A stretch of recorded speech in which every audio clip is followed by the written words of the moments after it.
I've had a big push today to basically get this ready to go back together.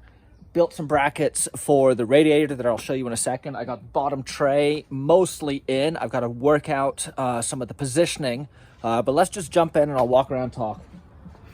Wiring, for the most part, is completely finished. Everything is, labeled, and I've got everything run where I want it to. Everything is laying nicely and playing well together, and everything is all contained in here, so I'm stoked on that. Transmission cooler, I've got to work on this line. This is my return line, my cool. Want to work on routing that one a little bit here in a sec. Here we have this is going to be up here, bringing hot into the transmission cooler within the radiator, and then this is taking it back to the transmission cooler, through the transmission cooler, and back to the transmission. I got the power steering cooler all mounted. These trick tabs are awesome, super burly, and just great for mounting stuff in random places. Yeah, it's really cool to see it kind of coming together. Everything is going back the way I hoped it would, but putting it back together and actually seeing that it fits the way I planned it in my head is pretty cool. So let's talk about this bottom tray a little bit. This was just some 3/16 plate I picked up and cut. Using the factory holes in the cross member, I was able to add those 1/2-inch bolts. That's what's bolting it in right now. That's it. It is wedged over the A-bomb right here. Let me get you a shot from underneath. There you go. So you can see it's not really gonna be able to drop out. I mean, it would have to break all these bolts for it to drop out, but it does mean that I can get to my transmission cooler from underneath, I can get to the battery from underneath, and everything else. Whew, okay, that felt like a lot of work, and it was today. It's been a big hustle. This is called a trick tab, and they are fantastic for fabricators. What this does is it goes very nicely onto a round tube, giving you a point to mount whatever you want. In my case, this is where my transmission cooler is gonna go. I'm gonna put some tabs up here for this, and there's gonna be some tabs for the cooler. The trick tabs are on for the transmission cooler. You can see them right there. This is obviously gonna get painted and cleaned up, but these are great. I need to do something for the bottom to secure this, but I'm not really that worried because this thing, look at that.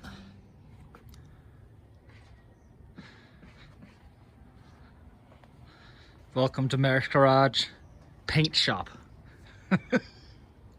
Let's get this blasted, huh?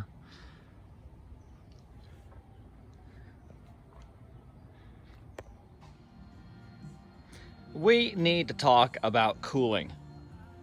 I have not had good luck with my radiators. This is a Griffin LS swap combo unit. So it fits the GM square body trucks. It is built for an LS swap. So it will have the inlet and the outlet on the same side. The size is right, and it comes with a transmission cooler built into it, which I also use. I haven't had good luck because I don't think I've been grounding everything properly. There's an issue called electrolysis, where a current travels through the radiator due to a bad ground or a placement of a wire or something like that, or just the fact that the truck is a big electrical conductor. And as it travels through the radiator, it will find a point of weakness and it will slowly eat it away. So what you will end up with is a radiator that's got a bunch of little pinholes in it, which is what I've experienced over and over and over again.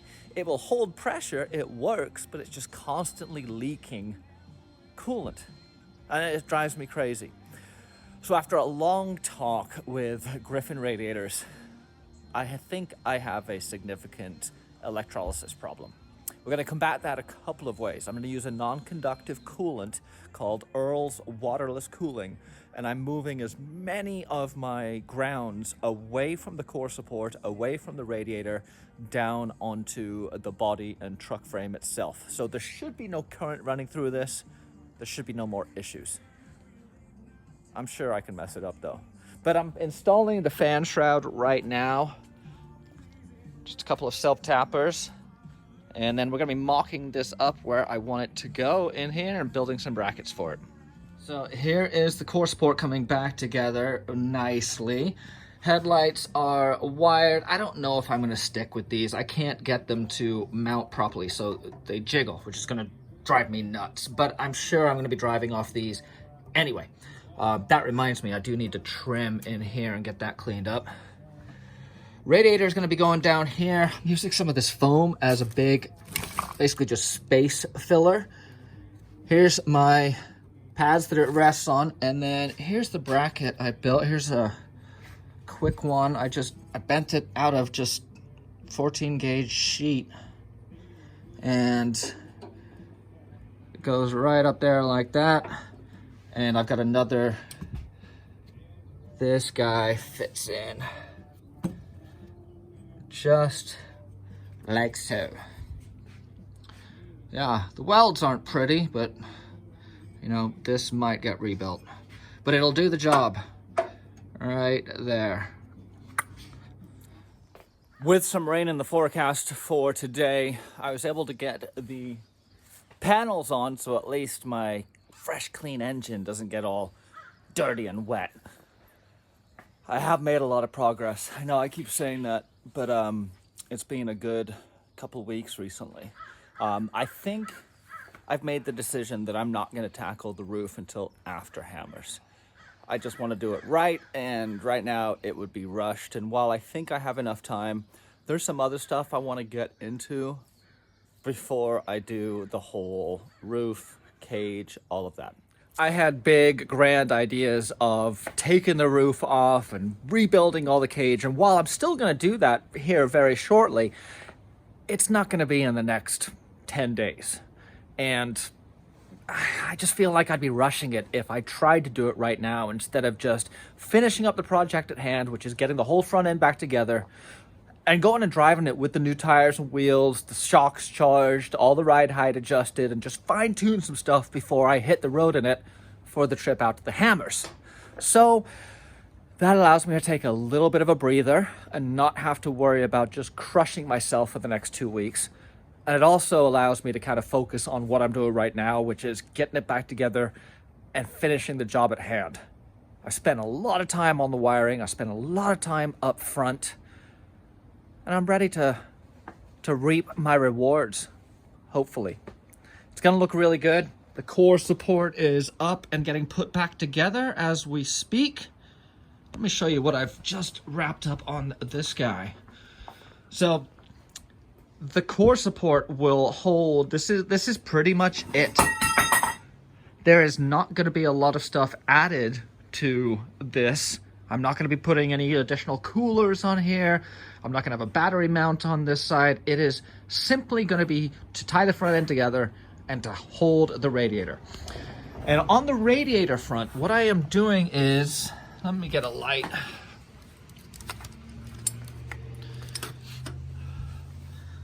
I've got to adjust them a little bit, but you can see the bumpers down there that it sits on. And then up top, these are the brackets that I fabbed up that have horrible welds, but they're actually holding it really, really well.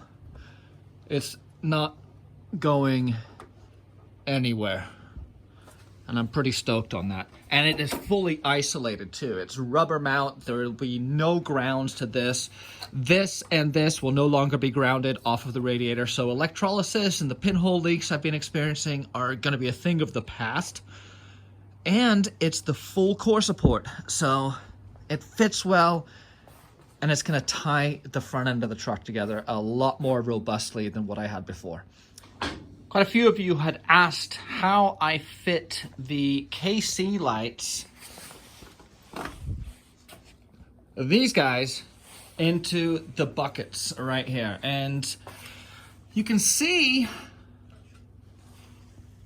where I've clearanced.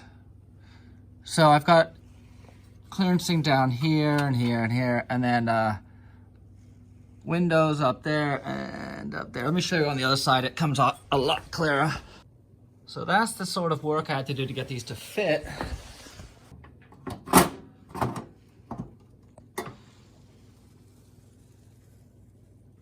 Nothing that a little Dremel couldn't chew away for you. And then I just bent a little L tab to bolt them in right here. Nothing overly complicated. Sometimes you just gotta keep it simple. If you enjoyed this video, make sure to give me a subscribe, click a like, give me a comment, and check out some of these videos up here. We'll see you next time. Merricks Garage.